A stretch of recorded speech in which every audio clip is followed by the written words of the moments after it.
Hello, and welcome to episode 3 of our podcast. I'm Michael Jones. I'm Victoria Roten, and our topic today is, again, addiction and connection, which we are going to be talking about for quite a few podcasts. Mm-hmm. So today, Victoria, what exactly are we going to be covering specifically? Just a little brief overview before we jump into it. Well, I developed a tool to help myself with my own addictive process, and it's probably bits and pieces from other people's ideas, but I didn't have other people's ideas at the time. So this is what I had, and I was finding it almost impossible to get out of the maze of addiction. You know, I would have feelings come up, which I didn't know what they were.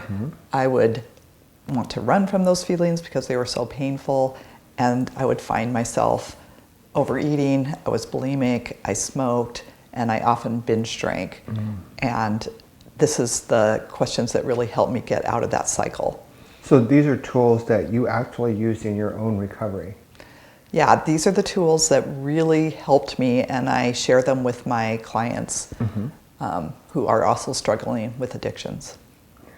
Okay, super. So we are going to do a quick little presto change of orientation, and then we'll come back and go through all of these steps together. Sounds good, Michael. Cool. And we're back, and it's time to get into it. So where are we going, Victoria? So today we're talking about the 4 questions that I developed that helped me overcome my addiction. And I'm also going to talk a little bit about how, you know, some people start that addictive process. And I was going to use a client who gave me permission to talk about his addictive process and how he started to change it. So this client was about 13 years old when his mother suddenly died. She got sick. Over a period of about a year, she died from cancer. And at that point, he really didn't have any help with his grieving process. As often happens when there's a death in a family, the other spouse, or both spouses in case it's a child, seem to kind of go off the rails. And his dad was no longer able to function well, much less take care of my client's issues with being sad and grieving. He was just too sad and he was overwhelmed. The other thing is the family really splintered over this. People didn't particularly like his father, and once the mother died, they were angry and pushing away the father and leaving the son in the middle of this dilemma. So my client at that point had no way of dealing with all of his feelings. So what he did was he decided he was going to take care of his father, and then he was going to take care of the upset members of the family. And in that way, he did not have to deal with feelings that he had no support for. They were just completely overwhelming for him. So he took on a role in the family, which was being a good kid and rescuing or taking care of everybody else. And he would, you know, be there for his father and make him coffee in the morning. He would try to get perfect grades and never be a problem, and also, you know, sort of play the middleman between the family and his dad. And as you can see, where's that room for him to go through his feelings about his mom? So he was able to continue that rescuer role, but as most of us understand, once you're in a role or you have a job, you are no longer able to be yourself and know yourself.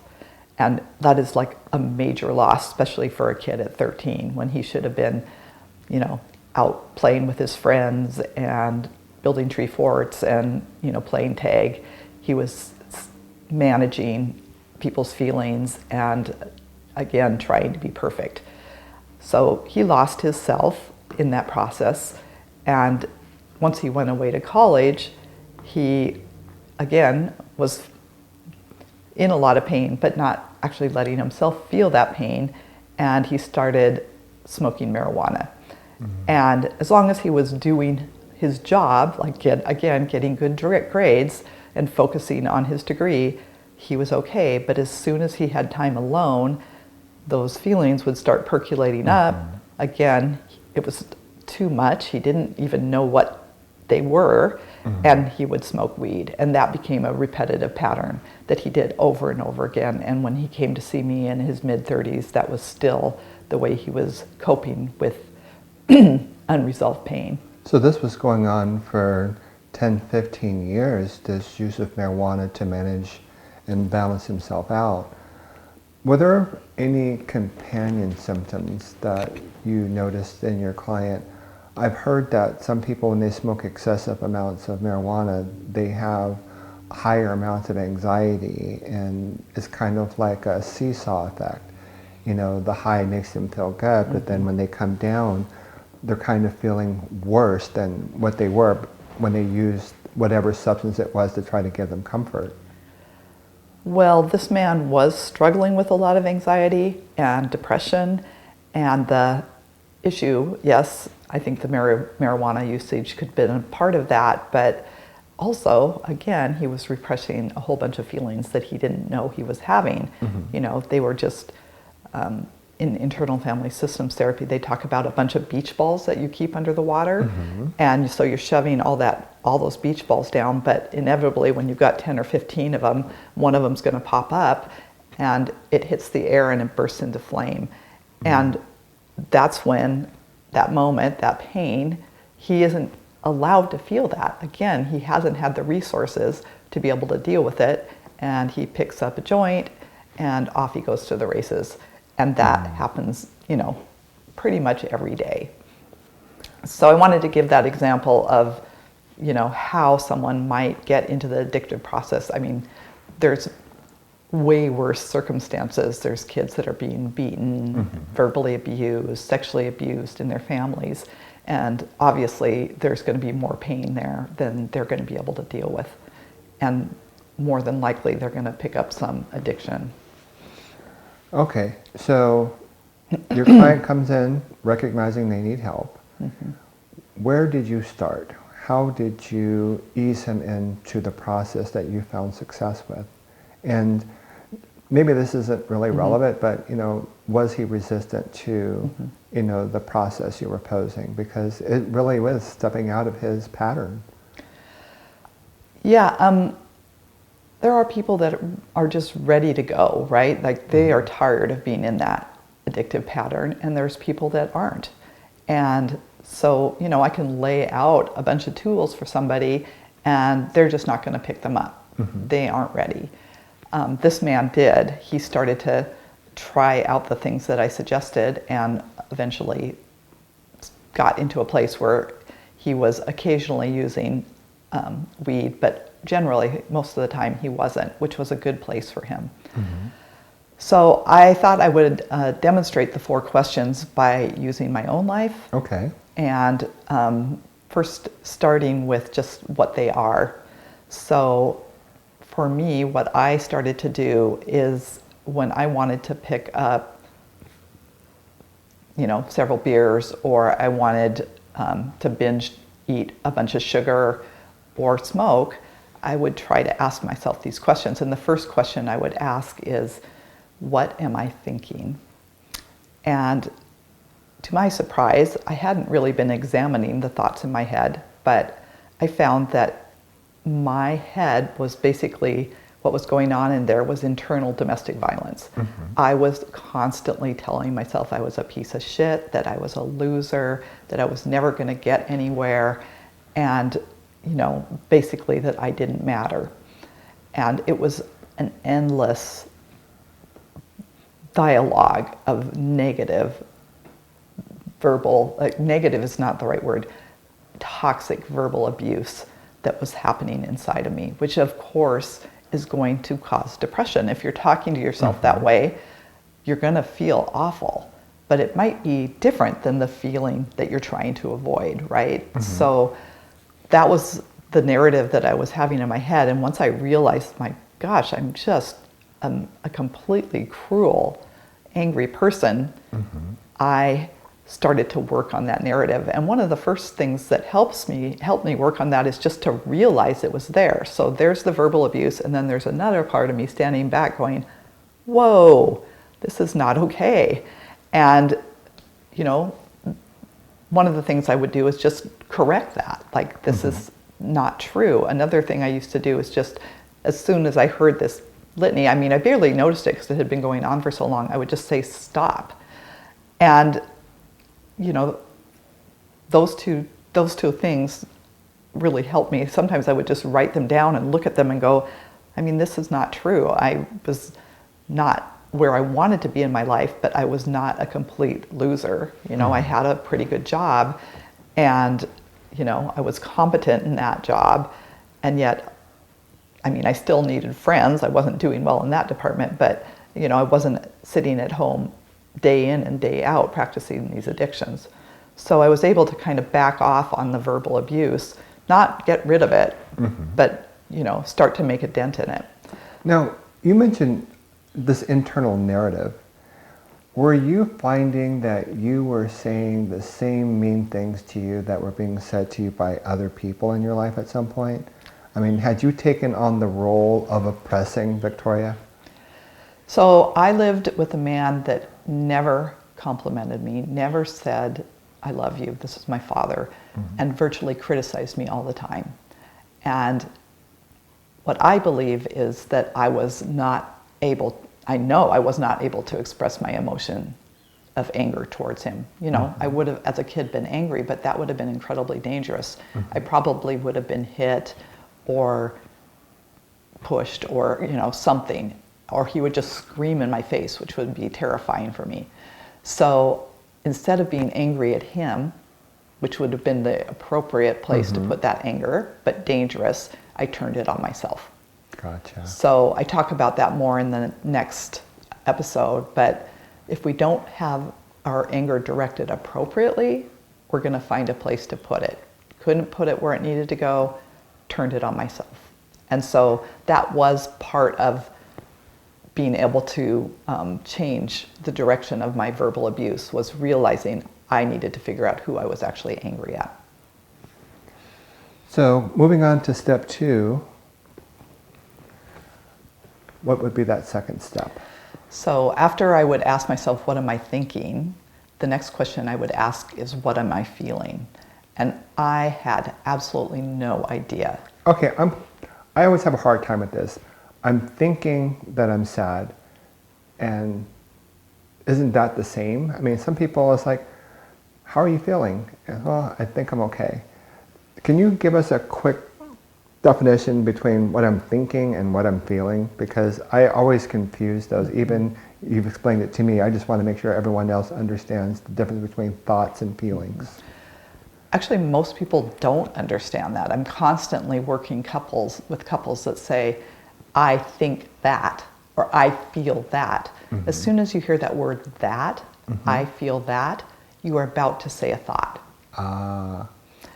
If you are talking about a feeling, it has to be an internal experience. Like, what is that pressure in my chest? Why is my gut all twisty curvy? What is, you know, an expression of joy? Most of us understand that because we're laughing. But what does it mean to be lonely, to be disappointed, to be irritated, to be frustrated, to be anxious? Those are things that we experience in our body. I think that, or I feel that, is usually, because I work with a lot of couples, they're about to say, I feel that when you said blah, blah, blah, you didn't care about me.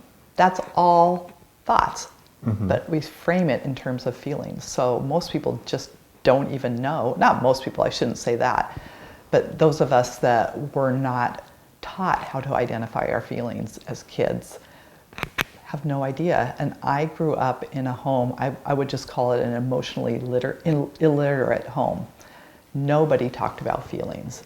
No one knew, you know, what was going on inside their body, much less help me understand. When I was raising my kids, I would see one of my kids crying and I would say, you're feeling sad. I would see a kid that seemed like they were nervous or struggling, and I would say, it looks like you're feeling anxious.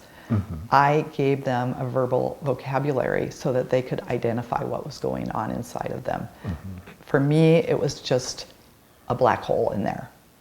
I didn't have words for it. I didn't know how to tune into it. And even though I was having feelings, I was running from them with an addictive process because I didn't know what to do with them. So even asking yourself that second question, were you not able to, I guess, gather your emotional resources to look at that, what am I feeling? So even once you've identified your feeling. No, you have not? Well, that's what I was going to talk about. Oh, okay. So I'm sorry. the thing is, since I didn't know what I was feeling, I literally didn't, because every time I started to have a feeling, I would do some kind of addictive process. I had to pause and examine what the experience was in my body. And I still didn't know what it was, but I made a pledge to myself that I was going to name something, even if it only, what I said to myself is, I'm going to guess what's going on. And I can change my mind in 10 minutes. I can change my mind in 2 hours, but I'm going to take a wild guess what this thing is going on inside my body. And so before I would pick up the drink, I would go inside and I would go, what is that? I don't know, but my guess is I'm feeling lonely. And that actually was the core issue for me that was driving my addiction. I was really lonely. And as soon as I said, I feel lonely, I would cry. So then I would realize, no, I got two feelings here. I'm lonely and I'm sad, which was just miraculous to me to realize that all this addictive behavior, or a lot of it, was driven by loneliness. Anger was also in there, and that was a big one. As I noted, I was turning it on myself. But what seemed to be driving the behavior the most was that loneliness. And it wasn't like I wasn't around people. I was. But at that point, I didn't know enough about who I really was, or my authentic self, which is the word that's out there in the therapy world right now. I couldn't express it. So people knew the Victoria that I put out there because I wanted to be liked, but they didn't know who I really was. And that left me feeling lonely. And I didn't know how to be authentic either. So that was a real dilemma for me. So once I realized I was lonely and I was sad and I had some of my feelings, I could kind of feel my body relax. The pressure to run to whatever drug I was trying to use to stop it would lower enough that I could, in many cases, just not pick up the cigarette or pick up whatever it was I was using. So that's the second question. The third question that I would ask, so what am I thinking? What am I feeling? What am I wanting? And that was another terribly difficult question, because again, I had learned that my job in my family was to pay attention to what everybody else was thinking, feeling, and wanting, because I didn't feel safe, especially around my dad, because he was so erratic and angry. So what he was wanting, I might know, but I didn't know what I was wanting most of the time. That was really difficult for me. So I would, again, give myself permission to not really know, but I wanted to take a guess, and I would base it on the feeling. So if I'm lonely, what I actually want is to feel connected to other people, right? So it's addiction or connection. I wanted that connection to, for people to really know me, and for me to really know them. And I wasn't getting that anywhere in my life. At that point, I was a Seattle firefighter. I was most of the time the only woman in the station. And firefighters don't talk about their feelings. That's how we got through the day, because we saw absolutely horrible things. What we did is joke about things all the time and constantly tease each other, or worse. In my case, a lot of times it was bordering on harassment, or was harassment. That's the way we operated, right? You go to a horrible aid run, you see someone has been shot, you do the things that you need to do. You send them off to the hospital, and then you'd make a joke about it. That's the way you cope. So I didn't know what I wanted, but based on the feeling of loneliness, I realized, no, I do know what I want. I need more connection. So the fourth question is, how am I going to make this happen? Like, instead of using the drug, what am I going to do? Like, what's the plan? Okay. So what's the plan? So I'm thinking horrible things about myself. I'm feeling sad and lonely, and I want connection. So what's the next thing that I need to do? I need to try to figure out a plan. And for me, at that point, I didn't know myself well enough to know, how to do this, but I decided that something that I really liked or I enjoyed as a kid was reading, and I'd always wanted to be a writer. And I tried to write poetry as a kid, and I was terrible at it, and I was terrible in college, but I started to take classes at the community college to write poetry and find a way to express myself and, put it out there in the world. Part of taking the classes was we would read the poems and critique the poems. And I had this experience of like letting people see who I was and also hearing from them. And I did make a few connections during the time. A vulnerable place for you to put yourself. It was very vulnerable and, super courageous, I have to say. So those are the 4 questions, and I'll repeat them. What am I thinking? What am I feeling? What am I wanting? And what is the plan? And yeah, this didn't fix my world totally, but it gave me a roadmap for what I needed to do to, start to move away from these addictive processes. And it was a really big deal for me, and it helped tremendously. So I have a lot more to say about this, but at this point we need to wrap up. We're working on being timely and not continuing to talk when we know that we need to end at a certain time. So we will continue this conversation in the next podcast. And you forgot to introduce our sleeping in studio guest today. So one more thing. This is Sugar, and she is my therapy dog, although she didn't have any training. She has always come to work with me, and I don't know why, it seems like it would be boring, but this is where she likes to sit and hang out. And for a lot of people, it's kind of relaxing to look at a dog, especially if they don't trust humans. Now, I know that I was fascinated by the story of Sugar, so at some point in the future, you'll have to share with our audience how you and Sugar came together and her initial struggles and her connections and how all that works out. So she slept through it, so I guess this was a boring episode for her. As all of them will be. Yeah, and I would love to share Sugar's story, but that's for another day. Okay, well, thank you so much, Victoria, for continuing to believe in yourself and to believe in us to make this project happen. And thank you to everyone who is watching and or listening. We will see you next time. Bye, everyone.